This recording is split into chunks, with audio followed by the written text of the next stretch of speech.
I haven't been able to sleep the past few nights, mulling over this question that was posed by our one and only, our fearless leader, Greg Waddell, who was going to war about this and just inquiring about this, having a very nuanced discussion with a lot of people, both on Twitter and in the Discord. And the question was framed as such: Who is the better coach at their respective sport? Matt Painter, Purdue men's basketball coach, or Curt Cignetti, Indiana head football coach. Before we start this video, Dion, I said that I would say this, and I want to make it abundantly clear. This is not me taking a stance. This is me just showing respect. Curt Cignetti is one of them ones. Indiana football are them guys. Fernando Mendoza is a guy. I doubted them. I I I am sorry from the bottom of my very, very high cholesterol heart. Actually, I don't have high cholesterol. Respect me, just big body. But I respect Indiana football. I respect Curt Cignetti and what he has done with that program in a very short time. And I was one of his biggest doubters, and I was made a believer in how he has acted. And that game against Illinois was a dog walking that I have uh, no choice but to respect moving forward. Now, that's not what this is about, Dion. This is about who is a better coach at their respective sport, Matt Painter or Curt Cignetti. Now, Greg did a Twitter poll on this, and the options were Matt Painter, obviously, Curt Cignetti, obviously, Matt Painter, it's close, Curt Cignetti, it's close. Now, Greg does have a really big Purdue following, so this might skew it a little bit, but Matt Painter obviously led the vote with almost 63%. Curt Cignetti obviously second with 16%. Matt Painter is close 12%, and Curt Cignetti is close 8%. Dion, I need to hear your answer on this. I need to know who is the better coach at their respective sport, Matt Painter or Curt Cignetti. So I actually voted on the poll. I don't know what G's answer to it is. I'm kind of curious what his answer is. So I don't want to put words in his mouth here, but I'm pretty sure it was Cignetti. And that's what I was thinking based upon like the tweet coming out. Cause like I feel like if it's paint, you probably don't post it, right? Like because Mhm. I feel like paint's like the more obvious answer than Signetti. Um, I think G could convince me of it. I'm gonna be honest with you. I think he could convince me of it. I voted on the poll. I put Matt Painter close. I don't think it's that big of a difference. It's not like Paint has like a ton of like accolades that like a Signetti doesn't have. You know what I mean? Like Paint's had a very, very successful career, but Signetti's like, he's staring a second playoff appearance in 2 years at an Indiana school that like notoriously isn't anything for football in the face. I still think it's Matt Painter close. Part of the reason I say it's Matt Painter close is I'm not going to get too wrapped up in the 63 to 10 win in this situation. I'm very wrapped up in it in every other situation. But the reason I say not in this situation is, well, one, again, a lot of people forget I have 3 units on Purdue. They are going to beat somebody by 70 that's like really, really good at the sport of basketball. And we're going to be doing the same thing for Payne, I think, in a few months. Yeah, look, I mean, what Cincinnati has done with Indiana football is special, right? I mean, in a year, basically, he has turned one of the worst Division One college. I mean, I think literally the stat is like they had the most losses in Division One football history before Cincinnati got there, and they are on track to possibly make another college football playoff. So that'd be back-to-back years for college football playoffs for Curt Cignetti.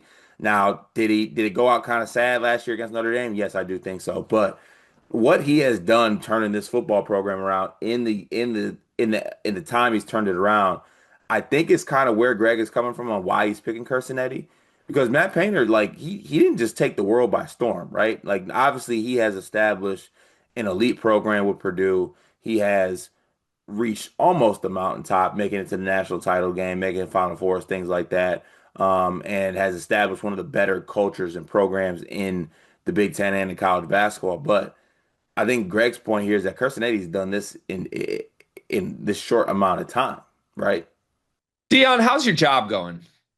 Beginning of the school year, everything's like a little up and down. One of the biggest issues we've had is we can't find any uniforms for our girls' sports teams.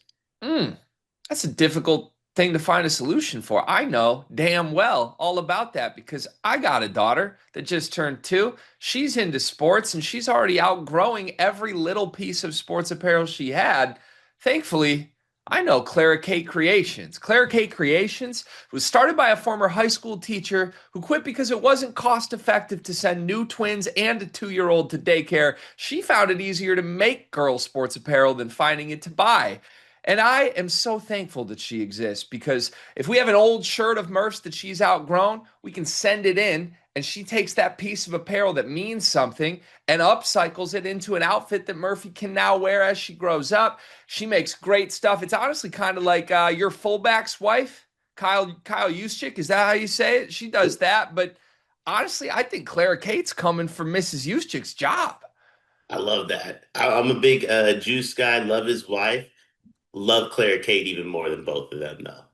You can send in your own custom ideas and she will come up with a design. She's just the best. Look up Clara Kate Creations on social media, Facebook, Instagram, and more. Yeah, I think that's where I think like I could be convinced of Cignetti. The only reason I say paint is I think I could be convinced of Cignetti, and then midway through basketball season, I'd be right back in on paint. Like this Purdue team is sick. And if Indiana doesn't win the Natty, I think Purdue is going to win the Natty, then it's like paint by a million. Right. And in all honesty, this really isn't even fair to do. Like Payne's been coaching for like 20 something years. Curt Cignetti been at Indiana for the but to that point, Curt Cignetti was also winning at James Madison. Like the dude he said it himself, I win, Google me. Like that's what he does. Now I voted on this and I said Matt Painter, obviously. Like, and I just kind of that's how I feel about it. Maybe it's more Matt Painter is close than Matt Painter, obviously, here. But like I said, you got to respect what Curt Cignetti has done in this short amount of time. It's honestly been crazy that he's got Indiana football to this point. Can I make the biggest? I can't believe I'm doing it because I said Matt Painting close. Can I make the biggest argument possible for Cignetti? Please. What would so the biggest job in college football is Alabama. What would you call the biggest job in college basketball? North Carolina, Kentucky? Yeah, like North Carolina, Kentucky, Duke, one of them blue bloods. Let's say Kentucky already opened. I don't want to use them. Let's say North Carolina. Alabama job opens. Cignetti picks up the phone. He's the favorite, right? Yeah. North Carolina job opens. Is Paint the favorite if he picks the phone up? Yeah. I was gonna say no. But the thing is, that's what. But it's also two totally different situations. I don't even know what they're calling Payne. Like Payne ain't leaving Purdue. Cincinnati, known to shake ass, he will leave. I agree with that. I think, I guess what I'm saying is, I think Cignetti's closer to the best coach in college football than Payne is the best coach in college basketball. Ooh, that's a bar, Dion. I'm glad we got to that point. That's where I think it's at. Like I legitimately think because Alabama can have any candidate they want, right? Like it's not just Cignetti would pick the phone up and twerk, because he would, by the way. But like I actually think Alabama job open, Cignetti's the number one candidate regardless, right? Like they could, I mean, the only I guess Saban outside the Saban, but active coaches, Cignetti's the number one candidate. I think North Carolina or Duke, Kentucky gets around to Matt Painter. He's probably third or fourth. But if Todd Golden picks that phone up, I'm not sure they ever dial Matt Painter's number. Yeah, that's a fair point. So I just wanted to make sure I get where you stand, Dion, because I feel like you're talking yourself into something else here. I What's your very much answer? What's so. your answer? I very much so am talking myself into Signetti. And after my last point, which I was hoping was gonna like convince you of Signetti, I think I've only convinced myself. I actually think it's Signetti. They both can be great at their respective sport. I'm still taking pain. I'm sorry. I'm listening to the points, and I do agree with it. And like I said, Mr. Cincinnati and Indiana football, I cannot apologize enough. Like that's it's been special, and I y'all have made me a believer. But I think just the longevity of what Matt Painter's been able to do with the Purdue program is that's something I can't come on here and say that Curt Cincinnati's a better coach in the respect. But to your point, he might be, and we might need to start having that conversation now. He still did punt from the 40, Dion. Like I can't let that go. At the same time, I respect it, but he punted from the 40. I mean, listen, I think I would Payne rather almost have lost. Payne also lost to a 16 seed. yeah, and like low key, that national championship game, Purdue kind of punted that at some points too. It's They not like did, they did get worked. I would not classify Purdue as going down swinging in that game by any means. No, Zach Um, Edey did. The rest of the team did not. yes. Uh, I don't know. It's a tough one because like honestly, the more I think about it, like Hurley, Oates, Golden, like they're talked about a little differently than Paint. I don't know that there's a college football coach that's talked about in a different light than Cignetti at the moment. Yeah, it's Curt Cignetti's world. He owns me, and I'm just living in it. But just want to make it very clear. I say Matt Painter. Dion says Curt Cignetti. Greg says Curt Cignetti, of course. Dion and Greg always locked in. But the war, the conversation will continue on this one, and maybe we just need some more time for Cincinnati. We'll see how this season goes. But respect Indiana football, respect the Curt Cignetti. Like I said, y'all boys own me.